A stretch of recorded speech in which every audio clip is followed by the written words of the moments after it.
Chapter 11. Arthur on Television. One evening, Arthur was sitting in Mrs. Harrison's sitting room, watching a quiz programme on the television.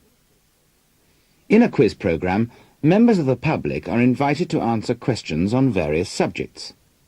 In this particular programme, the quizmaster asks 3 questions.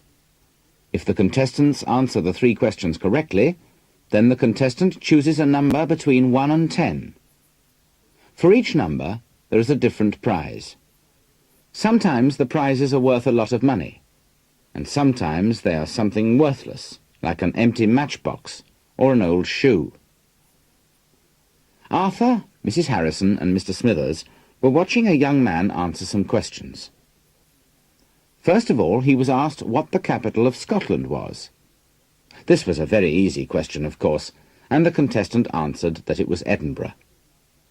Next, the quizmaster asked him where Mount Everest was, and the young man answered this question correctly too. Finally, he was asked which was heavier, a pound of lead or a pound of feathers, and again he gave the correct answer that they were both the same. Then the quizmaster asked the contestant which number he wanted. He chose number 7, saying that this was his lucky number. The quizmaster opened the envelope marked number 7 and told him that he had won the treasure chest, which contained £200. Mrs. Harrison asked Arthur why he didn't go in for one of these quizzes. Arthur thought it was a good idea, so when the address for applications for entry to the quiz was put on the screen, Arthur wrote it down on a piece of paper. Then he got out his writing pad and wrote the following letter.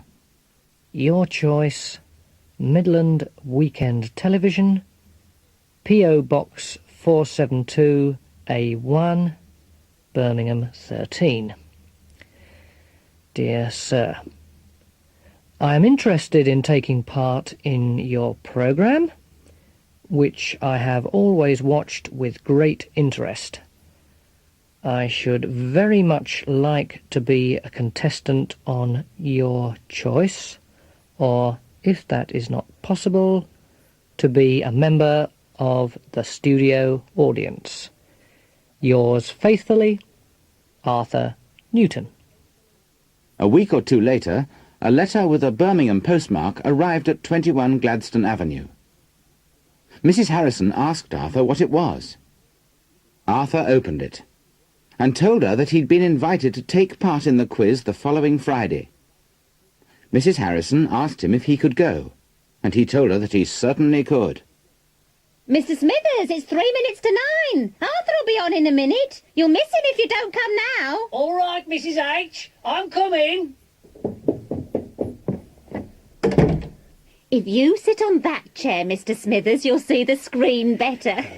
You've got your glasses, haven't you? Yes, thank you. Now, which channel is it on? It's ITV, isn't it? Yes, that's right. When you wash your husband's shirts in Sparkle, you'll really see the difference. Sparkle washes whiter and brighter. Good evening, everybody.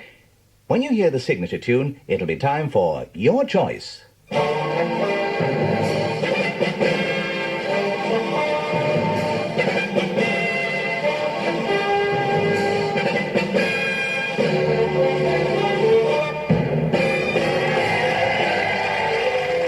Good evening, friends.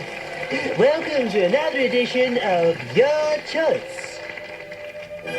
Now, we've got some more wonderful contestants here tonight and some fantastic prizes. Don't forget, ladies and gentlemen, that I don't know what's in the envelopes. Now, here's Jimmy Green to tell you what the prizes are. Carry on, Jimmy. First of all, we've got this fully automatic washing machine. Then we've got a fortnight's holiday for 2 in sunny Spain. Then tonight's treasure chest containing £300, an old sock, a cracked plate. And tonight's star prize, this wonderful family saloon car. There are some lovely prizes, aren't there? Yes, indeed. Now, let's meet the first contestant who wants to play Your Choice. Good evening, madam. Would you like to tell us what your name is? Mrs. Jenkins? Mrs. Jenkins, if you stand a little nearer to the microphone, the viewers will hear you a little bit better. Now, your first question is, can you tell me how many days there are in March? Oh, now let me see. 30 days had September, so 31. That is the correct answer, Mrs. Jenkins.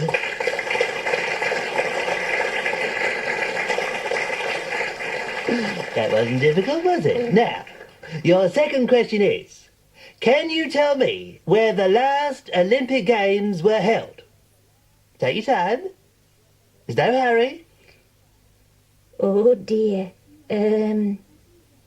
It was Tokyo, wasn't it?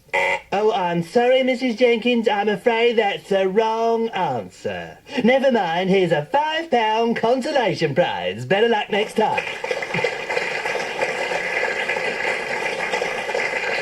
Now, let's bring on the next contestant. Your name, sir? Newton. Arthur Newton.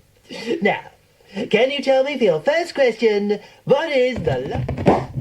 Oh, no. The telly's gone wrong again. Dear. Oh, what a pity. Now we shan't know what he's won until he comes home.